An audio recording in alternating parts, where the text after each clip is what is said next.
কালকে দেখলাম যে গভীর মানে রাত 10টার কাছাকাছি সময় যাদবপুর বিশ্ববিদ্যালয়ে এবিভিপির সঙ্গে এসএফআইয়ের সংঘর্ষ, এবং এবিভিপির অভিযোগ যে জিবি এখন হওয়ার কথা নয়, ইউনিয়ন ভেঙে গিয়েছে, তারপরেও সেখানে কি করে বামপন্থী ছাত্র সংগঠনগুলো এই কাজ করছে।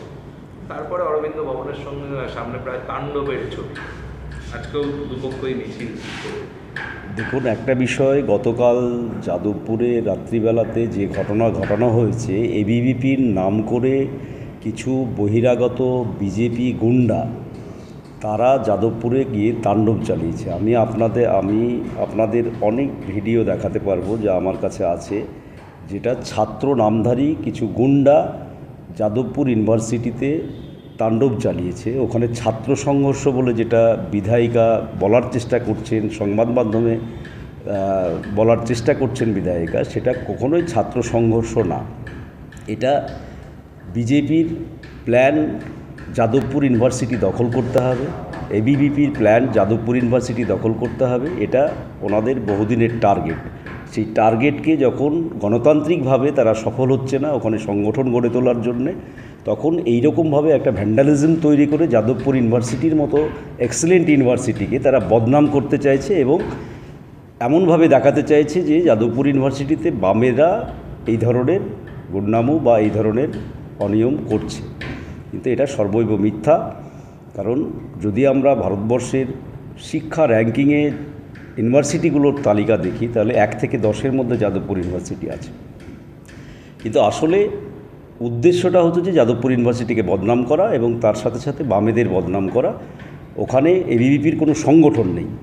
আমি আপনাকে ছবি দেখাতে পারি, এই ব্যক্তি কী করে ছাত্র হয়। এই যে বিধায়িকা যাকে নিয়ে হাসপাতালে শুশ্রূষা করছে, আপনি দেখুন, জুম করে দেখান।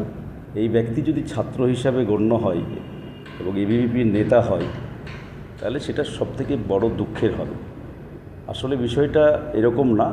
এই যে দেখাচ্ছেন যেটা, ইনি যাদবপুরের ছাত্র। আসলে এটা হতো যে বহুদিনের আরএসএস এবং হতো যে হিন্দুত্ববাদী সংগঠনের সব টার্গেট হতো যে যাদবপুর ইউনিভার্সিটি, প্রেসিডেন্সি, এগুলোকে টার্গেট করে যখন পারছে না গণতান্ত্রিকভাবে, তখন এইরকম ভ্যান্ডালিজম, এইরকম গুন্ডামি করে যাদবপুর ইউনিভার্সিটির বদনাম করার চেষ্টা করছে। আরও 50 কোম্পানি কেন্দ্রীয় বাহিনী বাড়ানো হলো। দেখুন, এমনি সাধারণত রাজ্যের আইন শৃঙ্খলার তো সেই রকমভাবে কোনো দেখতে পাচ্ছি না। এখন মুখ্যমন্ত্রী কেন সতর্ক করছেন, কেন হতো যে বিজেপির মনে হচ্ছে এটা যে রাজ্যে আইন শৃঙ্খলার অবনতি হতে পারে, সেটা ওনারাই ভালো বলতে পারবেন। বীরভূমে আজকে জেলা পরিষদে অনাস্থা আসার কথা ছিল, তার আগেই পদত্যাগ করলেন কাজল শেখ। কাজল শেখ মানে তো ভালো তৃণমূল, তাই না? তাহলে ভালো তৃণমূল এখন তো মুখ্যমন্ত্রী বা বিজেপি যা বলছে সেইভাবে কাজ করছে। এখন এর পিছনে খুঁজতে হবে যে আসলে বিজেপির নির্দেশ আছে কি না ওই জেলা পরিষদ বিজেপির হাতে তুলে দেওয়ার জন্যে। ভালো তৃণমূল মানে তো হতো যে আমাদের রাজ্যের বিরোধী দল, যার ফলে এইটা খোঁজ করতে হবে। আর কাজল শেখের পদত্যাগের সাথে আমাদের কোনো সম্পর্ক নেই। ওখানে যত রকমের হুলিগানিজম বীরভূম জেলাতে হয়েছে, যত রকমের গুন্ডাবাজি হয়েছে, যত রকমের তোলাবাজি হয়েছে, বালি চুরি থেকে পাথর খাদান থেকে শুরু করে সমস্ত কিছুর অপকর্মের মূল পাণ্ডা হচ্ছে যে এই কাজল শেখ থেকে শুরু করে অনুব্রত মণ্ডল। তারা আজকে ভালো তৃণমূল সেজেছে, বিজেপির কোলে নাচছে, দোল খাচ্ছে, যার ফলে সেটা বড় কথা না। আমাদের কথা হচ্ছে যে কাজল শেখ ইস্তফা দিল কি না দিল তাতে কিচ্ছু যায় আসে না বীরভূমের জনগণের, রাজ্যের জনগণের। আমরা যেটা পরিষ্কার কথা, অন্নপূর্ণা ভাণ্ডার নিয়ে যে প্রতিশ্রুতি এই রাজ্য সরকার দিয়েছে, আমাদের পরিষ্কার কথা, এখনও অ্যাডজুডিকেশন ট্রাইব্যুনালে যে সমস্ত ভোটারদের সমস্যায় জর্জরিত হয়ে হচ্ছে যে তারা ভুগছে, সেই মানুষদেরকে নিয়ে কি করবে রাজ্য সরকার, সেগুলো পরিষ্কার করে বলতে হবে।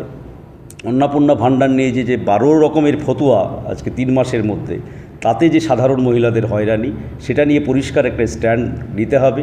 আজকে দাঁড়িয়ে এসএলএসটির টিচাররা যাদের নিয়োগের ক্ষেত্রে সমস্যা, তারা রাস্তায় মিছিল করছে, বড় বড় ভাষণ দেওয়া হয়েছিল নির্বাচনের আগে, সেগুলো নিয়ে রাজ্য সরকারের স্পষ্ট বার্তা দিতে হবে। একই রকমভাবে কনস্টেবল পরীক্ষা দেওয়া প্রায় গত সরকারের সময়ে, তা নিয়ে স্টে অর্ডার হাইকোর্ট দিয়েছে। সেই কনস্টেবলের হতো যে শয়ে শয়ে ছেলে মেয়ে তারা আজকে দাঁড়িয়ে আর্তনাদ করছে, সেই সমস্ত ছেলে মেয়েদের কী হবে, এইগুলো নিয়ে আমাদের মাথা ব্যথা। আমরা সেই কারণে বামপন্থীরা কাজল শেখকে নিয়ে আমাদের ভাবনা নেই, আমাদের মানুষকে নিয়ে ভাবনা, মানুষের জন্যে আন্দোলন করছি, রাস্তায় আছি, আমরা বিধানসভায় আমরা বলছি, বাকিটা মানুষ বিচার করবে। যে হোটেল